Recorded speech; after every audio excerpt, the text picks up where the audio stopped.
Zoti Berisha ka përmendur dje 8 herë me emër mbi emër Sokol Bishka me njëherë mbas protestës si autor dhe urdhërdhënës për goditjen e përfaqësuesve të opozitës, edhe të zotit Nabati, edhe të protestuesve të tjerë, madje duke e kthyer në histori me ngjarje të vitit 97. Tani, unë jam i gazetar që kam 30 vjet në karrierë dhe e njoh Sokol Bishkën. Sokol Bishka është një nga ata oficer policie, edhe pse është nëndrejtori i përgjithshëm i policisë së shtetit. Duhet ta theksojmë këtë, dhe drejtor përrendir, por nëndrejtori i përgjithshëm i policisë së shtetit. Dje ka pasur detyrë të drejtonte gjithë operacionin policor te parlamenti, kjo ishte detyrë e tij, dhe drejtori i Tiranës ka qenë te kryeministria, aty ku keni qenë ju. Tani, zoti Berisha thotë që është etiketoi kriminal, largus, tradhtar etj etj. Me atë që di unë si gazetar, dhe besoj shumica e gazetarëve. Zoti e para, Sokol Bishka ka mbi 35-36 vjet punë dhe del në pension tani ai. Dhe ka punuar në 2 mandatet e zotit Berisha president dhe në 2 mandatet e zotit Berisha kryeminist. Që do të thotë që zoti Berisha, nëse kishte informacion dhe kishte informacion, siç e tha për ngjarjen e vitit 97, e shkarkonte se ishte presidenti i Republikës. E shkarkonte 8 vjet si kryeminist. Ndërkohë ai ka qenë jo vetëm në polici, por ka qenë në nivele të larta, ka qenë drejtues. E dyta, nuk është ashtu siç thot zoti Berisha për atë ngjarje. Atë shpëtoi vetëm Zoti se është kacavier në për kodra atje, për gërmusha atje etj. Dhe 2 kolegët e tij janë vrarë në makinë, janë ndjekur në makinë. Dhe kjo është ngjarje e jashtëzakonshme dhe nuk është se i la ai atje, ata ishin të 3. Do thënë, çfarë do kënaqeshim ne që të vriteshin të 3, por ky Zoti shpëtoi Sokol Bishka. Dhe e fundit, unë dje prisja që Berisha të sulmonte Edi Ramën, se ai për atë doli. Jo Sokol Bishka, 8 herë Sokol Bishka. Edi Ramën se ka përmendur një herë.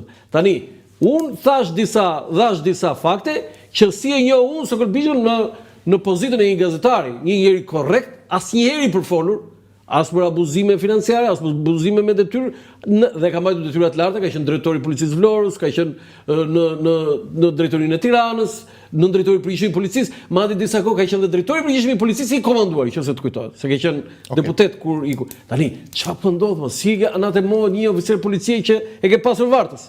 Tani, Erland, e mirë kuptoj gjithë panoramën që më. Atëherë unë do të them vetëm diçka. Atëherë për sa i përket zotit Rama, gjithë fjalimi i zotit Berisha ishte vetëm për Rama. Ju i referoni me siguri te citimi. Ju referoni pjesën pas protestës. Po. Okej.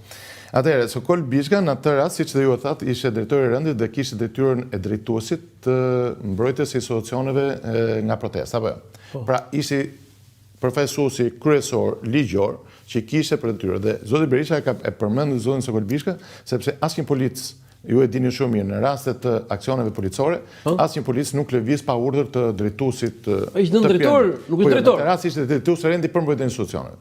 Mos se ata dhe vet. Po. Pra pavarësisht në drejtor, në atë rast dhe kishte detyrë parlamentin. Kishte detyrë për mbrojtjen e parlamentit. Pra ishte drejtuesi në atë moment. Biles në atë moment, siç dhe ju e dini, urdhrat nuk merren as nga ministri, merren direkte për veprimet e policisë në terren, merren direkte nga drejtori. Pavarësisht se drejtori mund të marrë urdhër, pra ishte ai drejtuesi i policisë. Në këtë rast, zoti Berisha në shkallë hierarkie me të drejtë i drejtohet pikërisht drejtuesit që është funksional në terren në atë moment. Për sa i përket të kaluarës, ajo që ju thoni që ka shpëtuar nga agresioni socialist i asaj periudhe, të një bande, dhe edhe me radhë dhe karrierën që kanë ndjekur, me thënë të drejtë, unë nuk është se kam dhe njohje personale dhe nuk dua të hyen këtë debat. Ndoshta do të ishte një pyetje pastaj për hollësit më teshme. Jo, unë e thasë se vini deputeti. Por nuk e kam këtë informacion. Nuk e kam sepse në parlament merreni këtë. Merreni, verifikoni. Por gjithsesi, pra besoj se zoti Berisha e ka pasur në shkallë hierarkie në aksionin në terren. Jo, po kthye ngjarjes. Mirë, dakord, për atë ngjarje po them, unë nuk kam informacion dhe nuk mund të them asnjë. Mirë, jeni dakord me këtë që nëse është kështu, siç zoti Berisha, ai kishte mundësi ta shkarkonte. Mos ishte pjesë e policisë. Se mbajti. Ndoshta informacioni është më i vonshëm. Te nuk e di, do Berisha i më vonshëm, Igli. Aman. Këto pyetje pastaj jo se s'duat përgjigjem, por nuk them kur diçka që nuk kam informacion. Se domthon Berisha kur merr dikë në target në vet, nuk e bën sikur e sulmon, po domthon e harxhon gjitha bateritë, domthon dhe masakron. Ai oficer policie nuk është i PD-s i PS-s më. Ai është oficer policie, është aset i shtetit shqiptar. Dhe është nga më të mirët që ka policia shqiptare. Dakord, unë bie dakord me ju që përfaqësuesit ligjor në këtë moment ndofta do të thonë ju që nuk mund etiketohet se ai me gjitha mund të ketë marrë dhurë politik. Po ama një profesionist nuk merret se këtu të ndalojmë pak. Unë thash do jap gjykimin tim. Po si ka mundësi të thash që ky drejtues Rendi, nëndrejtor i përgjithshëm i policisë, dhe them tek e parë nuk pati kur kohë të kapi një të kërkuar nga shteti shqiptar në gjithë ato vite, zoti Bishka, dhe çuditërisht këto minorenët 16-17 vjeç pas protestës me dhunë, keni edhe pamjet, i merr me dhunë dhe i fut në përfugona. Sipas tyre njëri nga ato ka deklaruar që edhe është dhunuar, një minoren, po do dalim mbrapa. Në këtë rast është dhunuar kur është marrë në furgon. Është dhunuar, është goditur. Jo, ne kemi dy raste që mua më ka bërë shumë përshtypje dhe kam shpreh dhe indinjatën, e them dhe sot që një person është tërhequr zvarr. Po. Ajo marrje në atë formë është absurde. Dhe një tjetër që ushtrojnë dhunë ndaj tij. Kjo është papranueshme. Të dukshme. Pra, në këtë rast, kjo është ju pajtoj me ju, ka dhunë për të diskutuar. Bishka mund të jetë specialist shumë i mirë, mund të jetë drejtues shumë i mirë. Nuk i ka dhënë urdhër se kërkoj. Dje nuk e tregoj, sepse me pak duhet kuptojmë që protestat, Nandi, unë kam marrë shpesh pjesë në protestat. Janë dhe emocionale, sepse neve nuk po tregojmë dhunë në jetën e përditshme. Po ama protestat shpesh herë padaqe, njëri mund të hudhë edhe një shishe ujë, njëri nga ato kishte hudhur një shishe ujë, kjo ishte akuza. Ke hudhur shishe në ujë, po e hulla. Po tani nuk mund të dënohesh dhe të marrë një minoren se udhë një shishe ujë në protestë. Sa më tepër që është lajmëruar. Dhe pyetja është, pati ndonjë dëm ekonomik ky shishe ujit, po ne problemi nuk është shisha ujit, shisha janë ato molotove dhe ato. Po pra, po atëherë përpara se deri në momentin që e vërteton, unë mendoj që asnjë minoren nuk mund të bëhet brenda në blok 72 orë. Mendoj unë. Sepse një drejtues policie pa e verifikuar nuk mund ta mbash. Pse minorenët atje në skalion të parë? Jo, atëherë nuk kishte vetëm minoren, po ato shkojnë tek minorenët, se kanë pasur edhe të tjerë. E din policia. Çuditërisht. Po si ka mundësi që po them në 7 të ndaluar tek rajoni 2, 6 ishin 9-18 vjeç, 16-17 vjeç. Dhe është me deklaratë zyrtare, jo se po e themon, po desh ju e jap dhe emrat. Jo, ne i thuaj emrat nëse i ke. Po tjetër që i kam. Se nuk është sekret. Jo, i theu, jo, se sekret, përkundrazi ne ndihmojmë për këtë gjë. Nëse ata janë poshtë 18 vjeç, ata nuk mund të bëhen as 72 orë. Është normale kjo. Dhe ju keni shumë drejt për këtë. Ky ishte problemi më specifik mbrëm ju keni. Po i themi iniciale, po e them vetëm emrat pa mbrëmje. Joeli 17 vjeç në Tiranë. Rej 16 vjeç në Tiranë. Oresti 17 vjeç Tiranë, për arsye kështu që mos kuptohet. Kreshniku 16 vjeç Tiranë. Zeni 16 vjeç Tiranë. Vetëm një Artur është 19 vjeç nga Kuksi dhe Sidri 17 vjeç Tiranë. Të gjithë banues në Tiranë, djem shkollash, që të gjithë kanë qenë protest dhe minoren dhe arrestohen. Kjo nuk është e drejtë. Jo se duhet t'i mbroj, po edhe aq më tepër të merren dhe me dhunë. Nuk është ndonjë gjë. Kuptohet që ato kanë ardhur për shumë arsye në protest, ndofta edhe për arsye të asaj çfarë shohin me prindit e tyre dhe me gjitha, por të dhunosh minorenët nuk duket arsye. Edhe aq më tepër që përsëris, po si ka mundësi që nuk gjetën kur kohë për të kapur pikërisht ato që janë kërkim nga organet e drejtësisë prokurorisë. Thonë që përfaqësues të lartë të këtyre bandave kriminale bredhin nëpër Tiranë. Dhe kjo nuk është normale, Lan. Gjithsesi, ngelemi përsëri tek ajo që themi tek protesta. Protesta prodhoi pikërisht atë çfarë ne donim, prodhoi pikërisht një zgjim të ndërgjegjjes qytetare për të kuptuar që kjo Shqipëri ka nevojë të ndryshojë. Dhe kjo nuk bëhet për të ndihmuar thjesht Partinë Demokratike, jo. Unë personalisht i kam ftuar qytetarët jo për të ardhur protestë për Partinë Demokratike, jo. I ftoja pikërisht për ato problemet familjes tyre, të xhepit tyre, të ardhmes tyre dhe të problemet të përditshme që kanë. Se problemet në Shqipëri janë të ndryshme. Dikush ka probleme ekonomike, dikush ka probleme shëndetësore, dikush ka probleme se po i shemi në shtëpinë, dikush është i përmbytur, dikush është dhunuar nga policia, dikush nuk ka gjetur përkrahjen tek institucionet e shtetit, dikush është i pakënaqur nga gjykata dhe me radhë. Dhe këtu me që u ndalet të gjykata, po si ka mundësi që flet për gjyqësorin dhe këtu besoj Erlan përsëri do bijem dakord bashkë. Është njeriu që qëllimisht e la vendin nëse të kujtohet pa gjykatë kushtetuese rreth 3 vite apo jo. Po 3 vjet. Është njeriu që bëri çmos që qytetarët mos marrin zgjidhje duke çuar stokun e dosjeve gjyqësore nga 30.000 që e lam ne, tani është 178.000 lam.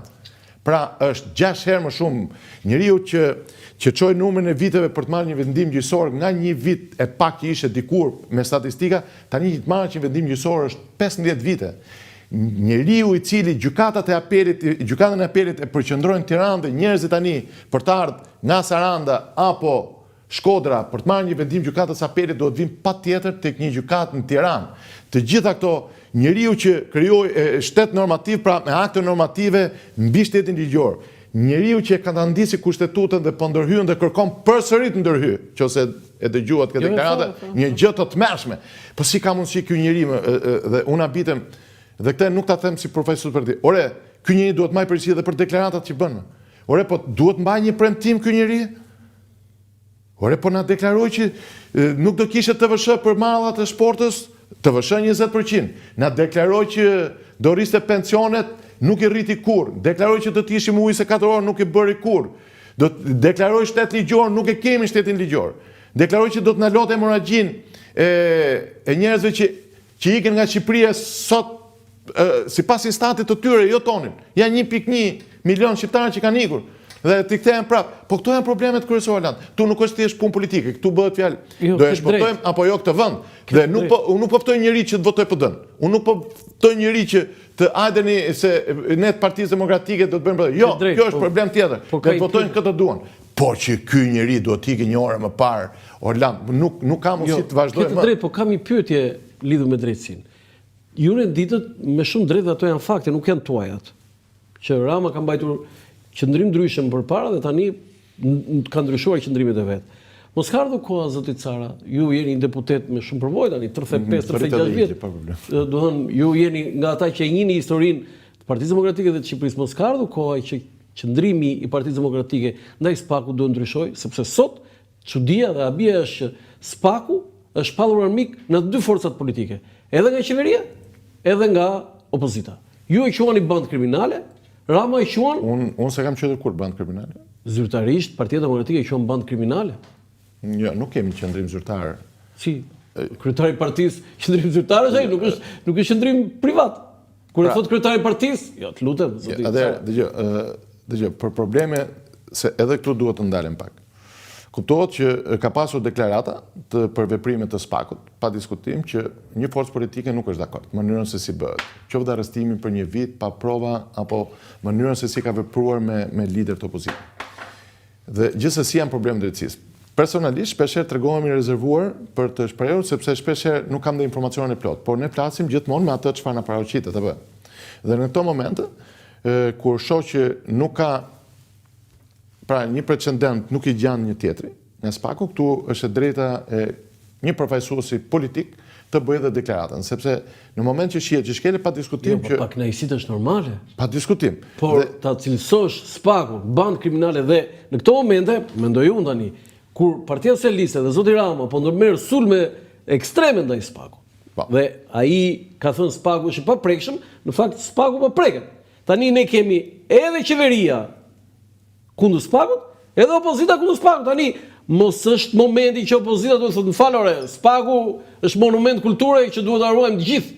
Edhe kur ka këto gabime, ato që theti mund të jenë vërteta dhe është normale, ato avokatët, juristët i shprehin, i diskutojnë, i debatojnë, i polemizojnë, por që Partia Demokratike ta shpall SPAK-un, band kriminale. Megjithatë, ju po mundoheni të relativizoni. Jo, ti barazoj, po e barazoj, po ti barazoj, tamam, e them vetëm atë. Atëherë unë po e them, në të gjitha rastet nuk mund të qëndrojmë, mendimi im ky, që të barazohen, sepse ato që janë të rrezikshëm për qytetarët në këtë moment nuk është opozita se s'ka si gjendër. Jo, qëndrimi them, qëndrim politik. Është qeveria. Pra në këtë rast prevalon pikërisht kjo që thua ti, por mbi qeverinë, sepse qeveria ka buxhetin e shtetit, ka aparat. Po pra, ajo mund të bëjë dëm SPAK-ut. Po pikërisht pra. Por qëndrimi politik është shumë i rëndësishëm. Dakord, po se 60% e shqiptarëve mbështesin SPAK-un. Po dakord, e kuptoj shumë mirë. Patjetër, po duhet të del diku tjetër. Pra, pavarësisht se në logjik duket sikur po sulmohet nga të dy krahat, unë po them që problemi kryesor është i qeverisë, se qeveria ka asetet publike, ka ekonominë, ka mundësinë për të bërë korrupsion, nuk e ka opozita. Opozita në këtë moment çfarë ka? Ka vetëm fjalën. Fjalën dhe atë shpeshherë po thuhet gjithmonë po na marrin në parlament. Po ta bëj të drejt, do kërkonin parti që të mbani qëndrim, se kjo bëhet edhe në deklarat, të ndryshoni ndaj SPAK-ut. Atëherë me që qeveria po e sulmon dhe ka marrë nisma ligjore, se kjo e dëmton. Kjo nisma ligjore e fundit. Po pra, atëherë juve, cili është qëndrimi juve, do të mbroni SPAK? Patjetër, të rast patjetër. Do mbrojmë drejtësi, nuk është puna thjesht SPAK-ut, gjithë drejtësinë. Po mirë, SPAK-u edhe GKK-ja, sigurisht. Po SPAK-u është personalisht po, në çdo dalje do ta bëj. Pse? Jo, ato ndikosh që ta bëj Partia Demokratike, partia? Po patjetër, po me fjalën time, ai sa. Do të ti duke thënë që do të kërkosh. Jo, unë thash që në qëndrimet e mia si politikan, siç e kam parë. Se këtu bie kundërshtim me Berishën, nuk kam kundërshtim me kërkënd ku kam një qëndrim timin. Ky është komenti juaj. Unë them çfarë bëj unë. Unë them, ky është miku Sokol. Po. Pa diskutim. Unë mbaj qëndrimin tim. Në këtë moment, opozita duhet të jetë në mbrojtje. Dashit dhe mua më duket sikur po flet Sokolit tani. Të ngjasova diku. Po, me qëndrimin. Qëndrimin, po.